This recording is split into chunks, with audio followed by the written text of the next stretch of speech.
የኪራ አባት እንግዲህ በጭንቀት ሊፈነዱ ነው። እሱም ምንድን ነው ለኪራ እንዳይነግሩት እናትየዋ አትንገር ብላለች። የመጨረሻ ጥያቄ ልጃችን ዝም ብሎ በኋላ እውነቱን ሲያቅ መጎዳት የለበትም ብዬ አስቱን ጠይቂያት እምቢ ካለችኝ ኪራን ዝም ብዬ መዳርና ደስታዋን ማሳየት ነው አለና ወሰነ። አሁን ኪራናን ጽናትን የኪራ አባት ዳሯቸው በጣም ደስ ቢልም ግን ኪራ እስካሁን ድረስ የእናቱን ሕመም አልሰማም። ቆይቶ ሲሰማ እውነቱ ምን ያክል እንደሚያሳምምና እንደሚያሳዝን ግልጽ ነገር ነው። እናም አሁን ኪራ ምን ይሻለዋል? በጣም ያሳዝናል። ጽናትም ልንገረው ስትል ሊነግረው ፍቃደኛ አይደሉም። ክምሮም ደግሞ እንግዲህ ከሄደበት ያሰበበትና ብዙ መስዋዕትነት የከፈለበት የውጭ ሀገር ስራው ተሰናክሎበት ለ3 ወር ያክል እዛው ኢትዮጵያ ውስጥ ተደብቆ እንደነበረ ዛሬ ተጋለጠበት። ክብሮም እዚህ ደረጃ እንዲደርስ የኪራ አባት ነበሩ አስተምረው ብዙ ገንዘብ ከፍለው ወደ ውጭ ሀገር ስራ እንዲሰራ ያደረጉት። ግን የኢትዮጵያ ሰው በጉቦ ዘመዶቻቸውን አስገብተውበት ክብሮም ደግሞ ምንም አይነት ገንዘብ ሳይኖረው እየተሰቃየ 3 ወር ሙሉ እንደኖረ አጋጣሚ የኪራ አባት አገኙት። ሰላም ውድና የተከበራችሁ የቻናሌ ቤተሰቦች እንዴት ናችሁ? ልይ ሰላማችሁ ይብዛልኝ። ለዚህ ቻናል አዲስ የሆናችሁ ሰብስክራይብ ያደረጋችሁ አበረታቱ ማለት ነው። ዛሬ እንግዲህ ጽናት ቀጣይ ፓርት ይዘመተናል ማለት ነው።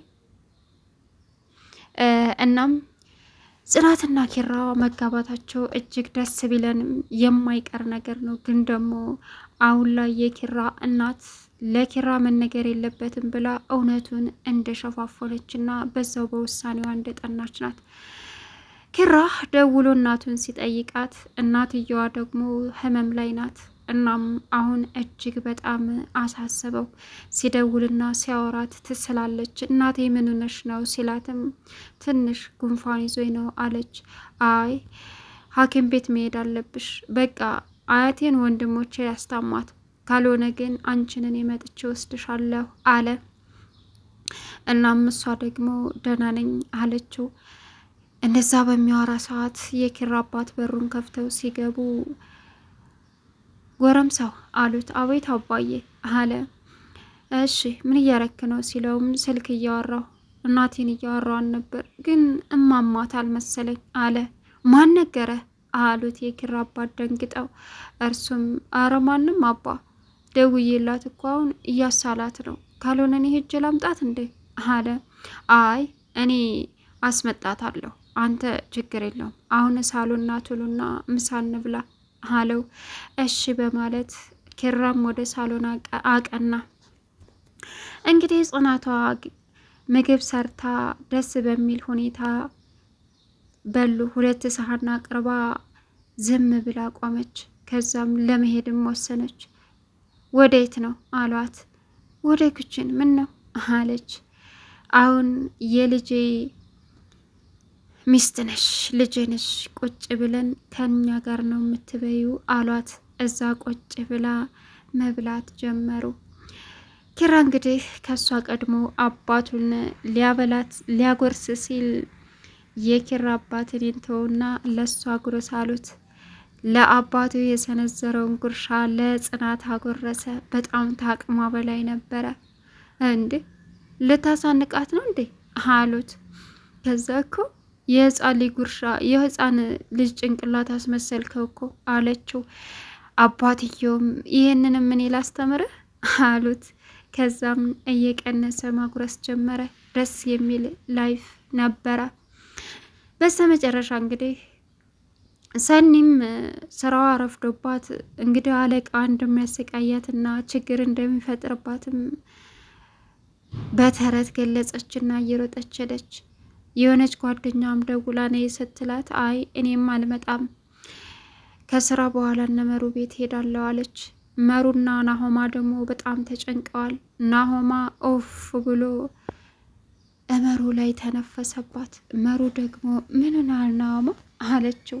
ከዛም ምንም እና እኔ እኮ አንተን በደንብ ነው የማውቅህ፣ እንዴት እንደዚህ ተነፈስክ? ጉብ የረጨው እንትን ሆንኩብሽ አይደል አላት። ከዛ ዝም አለችው። ሳቅ እንጂ ቀልድ እኮ ነው ሲላትም አልስቅም፣ እኔ አንተን ከራሴ በላይ አውቃለሁ፣ ምንድነው የተፈጠረው ነገር ስትለው ምንም። እንዴት ነው ምንም የምትለኝ አለችው። ከዛም የኪራ ነገር እኮ ነው ያሳሰበኝ፣ እኔ አብሮ አደጌ እንደዚህ ሲሰቃይ አልፈልግም፣ እውነቱ ይሰብረዋል፣ በቃ የእናቱ መነገር አለባት ሲልም መሩ ናሆማን ተቆጣችው። በፍጹም አታደርገውም። እምነት የጣሉባት አምነውም የነገሯት የኪራ አባት ለጽናት ነው። አንተ ደግሞ ለሱ ነገርክ ማለት የእሷን እምነት አሳጣ ማለት ነው። ሲቀጥል ደግሞ እውነቱ አምኖ መቀበል ቢከብደው ምንም ማድረግ አይቻልም። ስለዚህ አርፈህ በቤተሰብ መሀል መግባት የለብህም አለችው። እሺ ምን ላድርግ አልቻልኩም አለ። ኪራና ናሆማ ተጠራሩና ጉዞ እያደረጉ እያሉ እንግዲህ ክብሮም ደግሞ የሆነ ቦታ ቁጭ ብሎ ተክዟል። እንዴ ይሄ ክብሮም አይደለም እንዴ አለ ኪራ። ያማል እንዴ ክብሮም የት አለ? ውጭ ሀገር ከሄደ ስንት ጊዜው? ጤነኛ ነህ? ተመሳስሎ ቁርጥ እሱን ነው ክብሮም ብሎ ተጣራ። አንተ ጤነኛ አይደለም እንዴ አለና ጥሎት ሄደ። ጥሎ ሲሄድ ናሆማ እሱ አይደለም በቃ ጨለልክ ማለት ነው አለ። እሺ በቃ በማለትም ቀጠለ። እንግዲህ ሰኒና ጽናትም መሩ ቤት እየተጫወቱ ቆዩ። ተዛ ሲመጡ ኪራም ወደ ቤት ሲገባ በሩን ከፍቶ ገባ። ዘላ በሩን ከመክፈቱ በፊት ወገቡን ጠምጠም አደረገችው። የኪራ አባት የሆነ ልጆች የት ሄደው ነው ምንጧቸው ነው እያሉ ነበረ። ከዛም ተነስተው ወደ የት ነው የሄዱት? እስኪ ወክ ላድርግ በማለት ወክ ለማድረግ ሄዱ እና የሆነ ካፌ ቁጭ እንዳሉ ክብሮም ሳያስበው ዘው ብለው ገቡ። የሀሴት አባት ደውሎም ሰርግ እንደጠራቸው ነገራቸው። ከዛም እሺ በቃ በማለትም እሱን አሰናብተው ፊት ለፊታቸው ክብሮምን ሲያዩት ደነገጡ። ክብሮም እዚህ ምን ትሰራለህ አሉት። ጎሼ በማለት ደነገጠ። ከዛም የተፈጠረውን ነገር ነገረው። እንዴት እስከ ዛሬ ድረስ ትሸውደኛለህ አለው። አንተ ለፍተሃል፣ ብዙ ነገር ሆነህልኛል፣ ያንን ነገር እንዴት ብዬ ልንገረህ አለ ክብሮምን። ከዛም ቤት ሄድ ኪራ ክላስ እረፍት አድርግ ሻወር ውሰድና ሲልም አልፈልግም ሲል ተቆጡት። ከዛም የኪራ አባት ማሰብ ጀመሩ። እንግዲህ ለአስቱ ነግሪያት ህመሟን ኪራ አይነገርም ብላ በውሳኔዋ ከጸናች እኔ አሁን ዝም ብዬ ኪራንና ጽናትን መዳር አለብኝ፣ ደስታውን ማሳየት አለብኝ። ከዛ ውጭ ልጄ እንደሚጎዳ እንደሚሰበር አውቃለሁ፣ ግን ምንም አማራጭ የለኝም አሉ።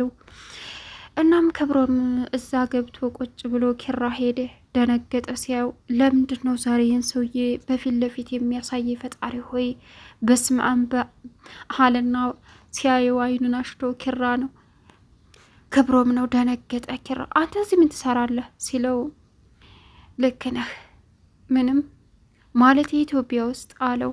የተፈጠረውን ነገር ነገረው። ከዛም ጽናት ጋር ሄዶ ኪራ ክብሮምን ከሆነ ቦታ አየሁት አላት። በህልም መሆን አለበት የኔ አሮጊት አለችው። እኔ አሮጊቷ አላት። አዎ እና ታዲያ የሌለን ሰው አለ ትላለህ እንዴ አለችው። ከዛ እሱም ተረጋግቶ ስቆ እሺ አሁን ልብስ ቀይርና ሄርተኛ ጋሸም ተኝተዋል አለች። እናም እንሽ ልብስ ምረጭልኝ ሲላት አረ እኔ የመኝታ የቤትም ልብስ አለችው። አሁም ችግር አለው ቀይሬ ልምጣ ብሎ ክብሮምን እዛ ሲያገኘው ደነገጠ። እንግዲህ የኪራ አባት ክብሮምን እና ኪራን ይቅርታ ጠየቋቸው እና ኪራ ከልቡ አልነበረም። ህይወቴ እንድበላሽ አልፈልግም ሲል እሱ ያለፈ ጉዳይ ነው አለ እና እዛ ሂዶ ቁጭ እንዳለ ኪራ ሲሄድበት እባክህን በፈጠረክ ተወኝ ጋሼ ያሉኝን ቃል ልፈጽም እንጂ ሄድልሃለሁ ሲለው እንደሱ አይደለም ክብሮም እስከፈለክበት ድረስ መቀመጥ ትችላለህ አለው። እንዴት አለ። ይኸውልህ ማን እንደዚህ ልልሽ አለ። ወፊቱ ናት አለ። ሰኒና ደግሞ ጽናት ሳሎን ዘው ብለው ሲሄዱ ኪራንና ክብሮንን ይቅርታ እያጠያየቁ ነበር። መምጣት የሌለብን ሰዓት ላይ መጣን አለች ሰኒ። ጽናት ይቅርታ ተመለሱ ሲሏቸው ኪራ ክላስ ሄደው ቁጭ አሉ። ክብሮን መጣ። ይቅርታ አለች ሰኒ። ልውጣለህ አለችው። አረ ተቀመጪ። አይ ደብሮሃል ብዬ ነው። ብቻህን መሆን ፈልገ ከሆነ አለችው። ብቻ መሆን ብፈልግማ እዚህ መጥቼ ቁጭ አልልም። ልክ እንዳየውሽ በሩን ዘግቼ መለስ ነበር አላት። አሁን ክብሮምና ሰኒ የሚጣበሱ ይመስለኛል። አስተያየታቸው ምናምን። ቻናሉን ሰብስክራይብ እያደረጋችሁ